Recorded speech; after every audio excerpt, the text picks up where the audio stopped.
कि इंडिया के election commission के पास भी तकरीबन वही है, वही इख्तियारात हैं। मगर जब वो इलेक्शन होता है, वो आपको याद होगा, ये हालांकि प्राइम मिनिस्टर मोदी साहब वहाँ रहते हैं, वहाँ केयरटेकर नहीं आती है, और उनकी दूसरी गवर्नमेंट थी, उन्होंने बैन कर दिया कि जनाब ये मोदी साहब किसी जलसे में तकरीर नहीं कर सकते इतने दिन के लिए, ये अमित शाह नहीं जा सकते 4 सूबों के अंदर। इतना ज़्यादा इख्तियारात होते हैं, किसी को भी बैन कर देते हैं, और इख्तियारात का इस्तेमाल होता है। छोटी मोटी शिकायतें रहती हैं मगर जनरली। सो ये पहली बात तो ये इलेक्शन कमीशन। नमस्कार दोस्तों, कैसे हो आप लोग। हम फिर वापस आ गए हैं आपके सामने एक नए वीडियो के साथ। गाइस, अगर आप इसी तरीके की न्यूज़ देखना चाहते हैं तो हमारे चैनल को जरूर सब्सक्राइब करिए। वीडियो की ओर बढ़ने से पहले आपसे रिक्वेस्ट रहेगी, प्लीज़ चैनल को सब्सक्राइब करें और बेल आइकन को जरूर प्रेस करें और कमेंट बॉक्स में अपने सुझाव जरूर शेयर करें। तो चलिए दोस्तों, बिना किसी देरी के पहले वीडियो को देखते हैं, फिर करते हैं वीडियो के बारे में बात। हमने देख लिया ना ये, अदरवाइज अगर इनके पास कोई पावर्स होती तो इनको एक्शन करने चाहिए थे। ये उसके डिस्ट्रिक्ट एडमिनिस्ट्रेशन के खिलाफ करने चाहिए था, आईजी पंजाब के खिलाफ करना चाहिए था, चीफ सेक्रेटरी के खिलाफ करना चाहिए था, जवाद रफीक एंड कंपनी के खिलाफ। उन्होंने एक प्रेस रिलीज जारी करके, खैर ये भी मेरा ख्याल उन्होंने बड़ी हिम्मत की, सिकंदर सुल्तान राय साहब ने भी, ब्यूरोक्रेट, बड़ा मुश्किल था ये काम। जजेस ने तो कभी नहीं किया सर, जो रिटायर्ड जजेस रहे हैं वहां पे।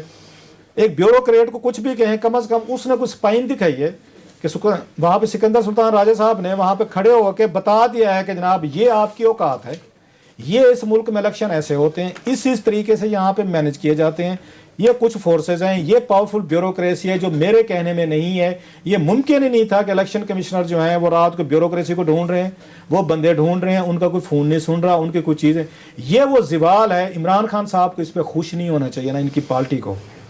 आपके ढाई सारा रोल में जब आपकी पार्टी पावर में है, इलेक्शंस हो रहे हैं, उस वक्त ये सारा काम हुआ है, ये सारी गुंडागर्दी हुई है, बदमाशी हुई है, बंदे मारे गए हैं, सारा दिन वहां पे वहां पे हवक एक वहां क्रिएट किया गया। इलेक्शन कमिश्नर ये बातें कह रहा है, बंदे गायब हो गए हैं, कोई वहां थैले उठा के जा रहा है, आप कहें जी रिगिंग हो गई, फलान हो गई, तो उसने मारा।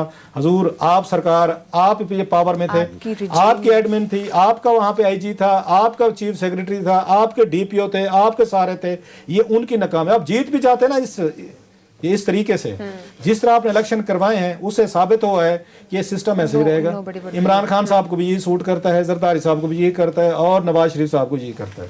अब जिस तरह से मिसमैनेजमेंट हुई अभी के इलेक्शंस में, जब आगे जनरल इलेक्शन होंगे तो फिर क्या सूरत हाल होगी?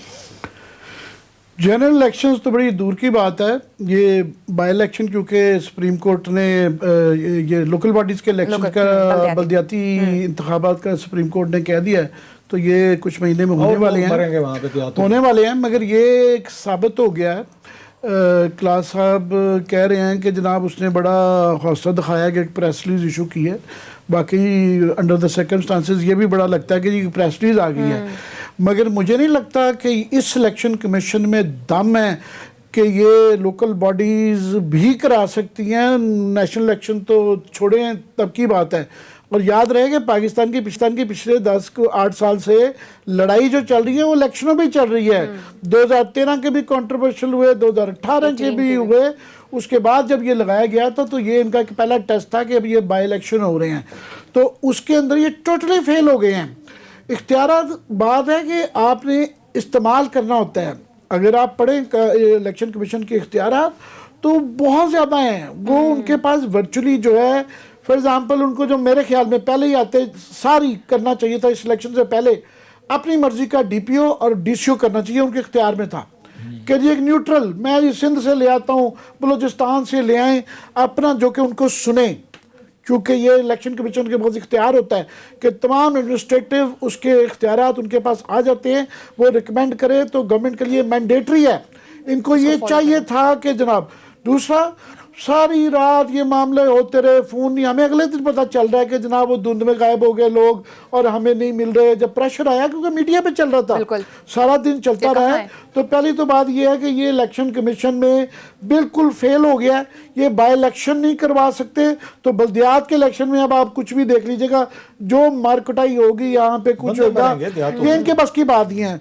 मोर लेस याद रहे कि इंडिया के इलेक्शन कमीशन के पास भी तकरीबन वही है, वही इख्तियार आते Same हैं। as मगर जब इलेक्शन होता है, वो आपको याद होगा, ये हालांकि प्राइम मिनिस्टर मोदी साहब वहाँ रहते हैं, वहाँ केयरटेकर नहीं आती है, और उनकी दूसरी गवर्नमेंट थी, उन्होंने बैन कर दिया कि जनाब ये मोदी साहब किसी जलसे में तकरीर नहीं कर सकते इतने दिन के लिए, ये अमित शाह नहीं जा सकते 4 सूबों के अंदर। इतना ज़्यादा इख्तियारात होते हैं, किसी को भी बैन कर देते हैं, और इख्तियारात का इस्तेमाल होता है, छोटी मोटी शिकायतें रहती हैं, मगर जनरली। सो ये पहली बात तो इलेक्शन कमीशन। दूसरा है कि पीटीआई की गवर्नमेंट के लिए ये क्या हुआ, ये मेरा ख्याल है बहुत बड़ा झटका है।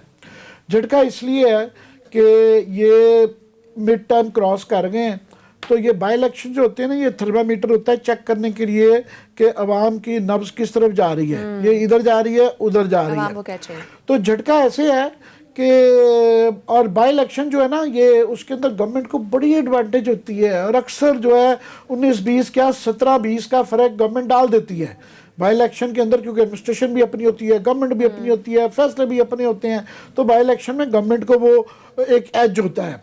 ठीक है, हर कॉन्स्टिट्यूंसी की अपनी डायनामिक्स होती हैं, और ज़ाहिर शाह साहब की बिल्कुल ये एक डिफ़िकल्ट थी कि उनके 25-30 साल से वो यहाँ से इलेक्ट हो रहे थे, उनका ख़ानदान खुद इलेक्ट हो रहे थे, और वो बड़े फ्रामिनेंट थे। ज़ाहिर शाह साहब जो है वो अपने वन लाइनर्स के लिए मशहूर थे, वो खड़े होते थे पर 2-3 जुमले करते थे, और उसके अंदर सारी ये है कि महफिल जो है ना सबको लाइटन अप कर देते थे। तो उनकी एक बड़ी ख़ास किस्म की शख्सियत थी, उनका एक अपने इलाके के लोगों से एक ताल्लुक था, इसी वजह से बार बार हर गवर्नमेंट के अंदर, इवन मार्शल लॉ में भी इलेक्शन वो जीतते रहे।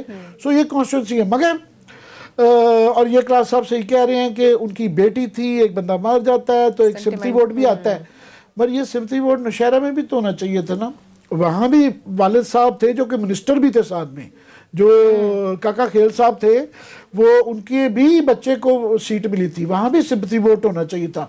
और दूसरा, बाकी तो सारी पार्टियां, नून लीग अपनी सीटें ले गई, जेयूआई लूज़ किया, वो ठीक है, इनकी थोड़ी सी विक्ट्री थी पीटीआई की, मगर नौशहरा पेशावर बीच में है, पेशावर बेल्ट है, पेशावर वादी है सारी, उसके अंदर मेजर और परवेज़ खटक का हल्का, वहाँ से हारना बहुत बड़ा झटका है, बहुत बड़ा झटका है मैं समझता हूँ। अब उसमें ये है कि ये क्यों हुआ और इससे क्या पीटीआई को सुना पाकिस्तान के मशहूर पत्रकार आमिर मतीन और रॉब क्लासरा को ये बात कर रहे थे पाकिस्तानी इलेक्शन कमीशन के बारे में, और टॉन्ट मारते हुए उन्होंने भारत के इलेक्शन कमीशन की तारीफ।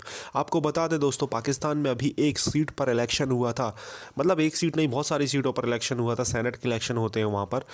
उसको लेकर पाकिस्तान इलेक्शन कमीशन के जो चुनाव आयोग के अधिकारी को उठा लिया गया था, मतलब अगवा कर लिया गया था।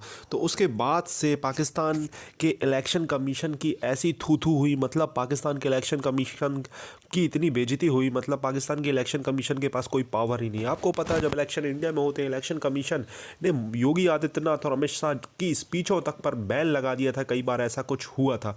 तो अब पाकिस्तानी पत्रकार वही रेफरेंस दे रहे हैं कि ऐसा कुछ भारत में हो सकता है तो पाकिस्तान में क्यों नहीं हो सकता।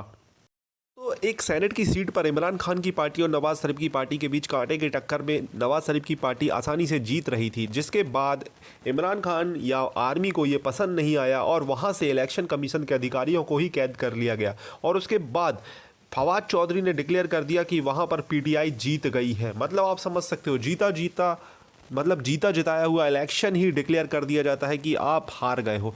तो इसके बाद से ही पाकिस्तान में भौचाल आ गया और पाकिस्तान की डेमोक्रेसी का मजाक उड़ने लगा, जिसके बाद से आप देख सकते हैं दोस्तों, पाकिस्तान मीडिया इस तरीके से मजाक उड़ा रही है पाकिस्तानी इलेक्शन कमीशन का। पाकिस्तान के इलेक्शन कमीशन को कोई ताकत ही नहीं है, पाकिस्तान के इलेक्शन कमीशन का इतना मजाक उड़ाया जा रहा है।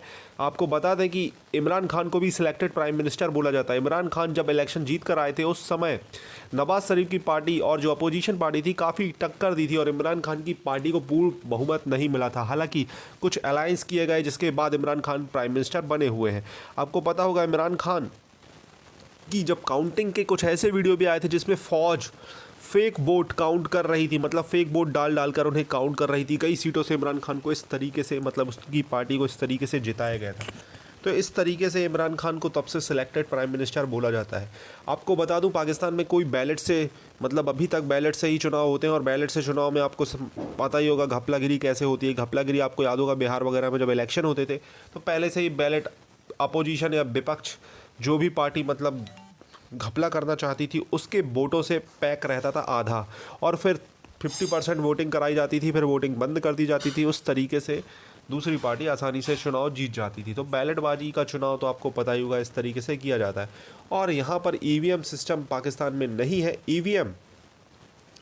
ईवीएम सिस्टम इंडिया में पिछले 3 चुनाव तो ईवीएम से हो चुके हैं और बहुत सारे छोटे छोटे चुनाव ईवीएम से शुरुआत में होते रहे हैं। तो भारत में तो अब पूरी तरह से ईवीएम सिस्टम आ चुका है, जो कि काफ़ी सक्सेसफुल है।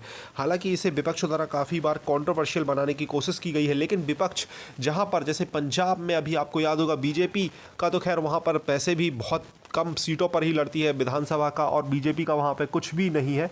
उसके बावजूद भी वहाँ पर बीजेपी का सुपड़ा साफ हुआ, पंजाब आसानी से जीत गई। उसके बाद भी ईवीएम पर बीजेपी ने सवाल नहीं उठाए। लेकिन अगर यही सीन कुछ ऐसा कांग्रेस हारती तो डेफिनेटली कांग्रेस बीजेपी पर या ईवीएम के जो हैक होने के इस तरीके के आरोप लगाती। तो दोस्तों, आपको ये वीडियो कैसा लगा? प्लीज़ सपोर्ट करें, चैनल को लाइक करें, सब्सक्राइब करें। धन्यवाद दोस्तों वीडियो देखने के लिए। जय हिंद।